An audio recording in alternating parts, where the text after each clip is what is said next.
아, 너무 재밌다.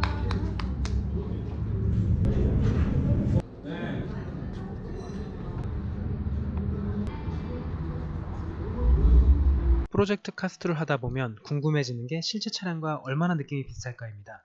프로젝트 카스트의 차량 라인업을 살펴보면 의외로 현실에서 쉽게 만날 수 있는 차량이 없습니다. 때문에 현실의 차량과 비교하기가 어렵죠.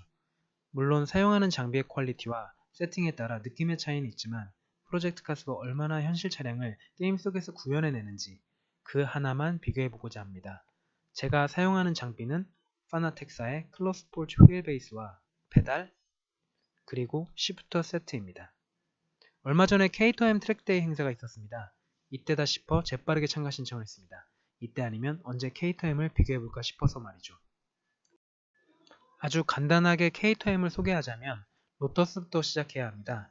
콜린 체프먼의 명작 로터스 7이 생산을 종료하자 로터스 딜러였던 K2M이 로터스 7에 대한 권리를 사들인 후 생산 체계를 갖춰놓습니다. 그런데 이때가 무려 1970년대 초입니다. 결국 K2M의 뿌리는 로터스의 7, 그것도 다시 거슬러 올라가면 57년부터 생산된 초기형까지 깊게 이어져 있죠. 뭐 사골 아니냐 싶을 수 있겠지만 외관 디자인과 셰시의 구조만 큰 틀에서 동일할 뿐 엔진, 트랜스미션, 외관 재질, 서스펜션 등 너무나 많은 부분이 지속적으로 바뀌어 초기형과는 같은 차라고 부르기 힘들 정도입니다. 물론 그럼에도 요새 차량에서 쉽게 볼 수 있는 똑똑한 전자장비를 의존하는 차량이 아니어서 지금에 와서 그 가치는 과거보다 더 특별하다고 할 수 있습니다. 하지만 하나 중요한 점이 있습니다. 영국에서 K2M은 정식 번호판을 달고 공도를 주행할 수 있지만 우리나라에서는 차량에 갖춰야 할 많은 조건을 못 맞춰 공도 주행이 불가능합니다. 국내에 들여온 K2M은 서킷 전용입니다. 많은 분들이 로터스 유저들을 보고 하드코어하다고 하지만 로터스만 해도 도로에 나가는 데는 문제는 없습니다. 국내에 도로 주행을 못하는 K2M 정도는 되어야 진정한 하드코어죠. 사실 제가 즐겨하는 프로젝트 카스2에는 인제 서킷이 없습니다. 때문에 랩타임이나 최고속 등의 비교는 무의미하니 빼고 정말 궁금했던 코너 내 차량의 움직임, 주행 질감 등 차량의 기초가 얼마나 잘 구현되어 있는지를 중점적으로 살펴보려고 합니다. 프로젝트 카스 내 K2M은 리어의 움직임이 조금 과한 면이 있습니다. 그립 주행보다는 조금은 슬라이드 주행에 포커스가 맞춰진 듯한 움직임을 보이죠. 하체 세팅을 조금 매만져도 성향은 크게 달라지지 않습니다. 생긴 건 거의 레이싱카 같은데 그립보다는 슬라이드에 강한 차량이라는 게 아무래도 이상합니다. 특히 이 부분을 중점적으로 살피려 합니다. 앉아있는 시야의 느낌이 상당히 흡사합니다. 조그마한 차이라면 국내에 들어온 K2M은 운전석이 왼쪽에 있지만 프로젝트 카스 내 K2M은 운전석이 오른편에 있습니다. 그 외 시야각이나 주변의 움직임은 프로그램 내 화각을 바꿔놓으면 조금 더 현실과 비슷해집니다.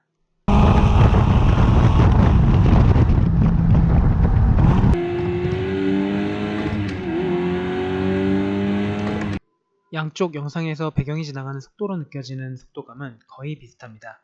하지만 실제에 비하면 시뮬레이터 내 속도감은 현저히 떨어집니다. 속도에 관한 사람의 체감은 상대적이기 때문인데요.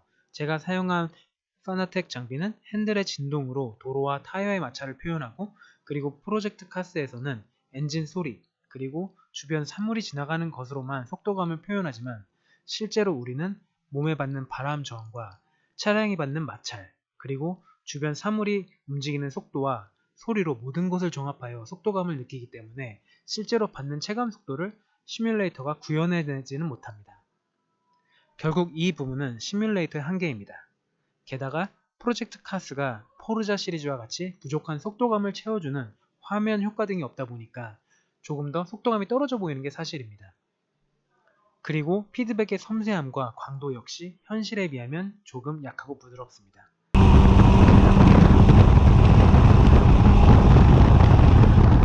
이 둘을 종합하면 프로젝트 카스 내 K2M의 주행감은 화면만으로는 실제와 상당히 흡사한 듯 하지만 그게 그리 빠르거나 짜릿한 느낌을 주진 않습니다. 실제는 멀미나게 짜릿합니다.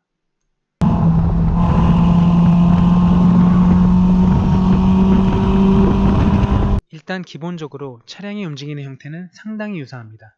K2M 디자인을 찬찬히 살펴보면 의외로 특이한 점이 많습니다. 후드 길이가 길어 오버행도 길 듯 싶지만 실제 차량의 오버행은 아주 짧은 편이고 무게가 무거운 엔진, 트랜스미션 등이 모두 앞뒤 바퀴 안쪽에 들어와 있습니다. 이 때문에 앞이 긴 차량이라고 생각할 수 없을 정도로 경쾌한 움직임을 보입니다. 차량 앞머리 회전 느낌도 산뜻하고 기민합니다. 앞이 너무나도 경쾌한 데 비해 차량의 중간 길이가 부각되다 보니 차량의 전체적인 움직임이 하나로 느껴진다기보다는 앞바퀴가 간 자리를 뒷바퀴가 따라가는 느낌이 약간 듭니다. 그래서 코너 내 움직임이 의외로 차량 길이가 긴 차량과 비슷하다는 느낌이 듭니다. 그 독특함이 매력이지만 프로그램은 이를 표현하는 방식에서 조금 차이가 납니다. 이 부분이 프로젝트 카스의 물리 엔진의 특징이자 한계가 아닐까 싶습니다. 아주 강한 출력을 가진 차량이 아님에도 쉽게 리어가 미끄러집니다. 다만 경쾌한 전륜 덕에 후륜의 미끄러짐은 예측 가능한 수준에서 재미있게 타기 좋게 구현이 되어 있지만 실제는 조금 다르더군요. 현실의 K-타임은 완전한 그립 주행 머신입니다.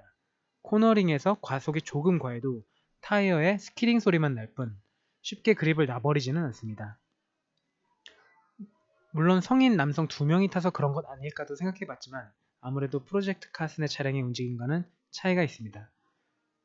프로그램 내 BAC 모노에서도 비슷한 문제가 있습니다. 실제 주행 영상과는 확연히 차이날 정도로 그립이 약합니다.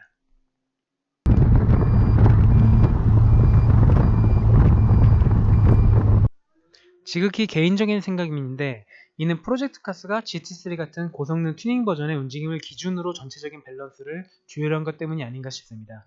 GT3보다 빠르고 가볍거나 혹은 느리고 무겁거나 하면 의외로 실제와 다를 것 같은 느낌이 슬슬 들거든요. 프로젝트 카스의 종합적인 완성도는 상당한 수준입니다. 굉장히 빠른 시간 내 가다듬어 지속적인 업데이트가 어려운 콘솔의 형태로도 프로그램을 출시했다는 것은 대단한 일이 아니죠. 하지만 실제 차량의 드라이빙감에 있어서 우리 보통의 의식과 프로그램의 간격은 아직 분명히 존재합니다.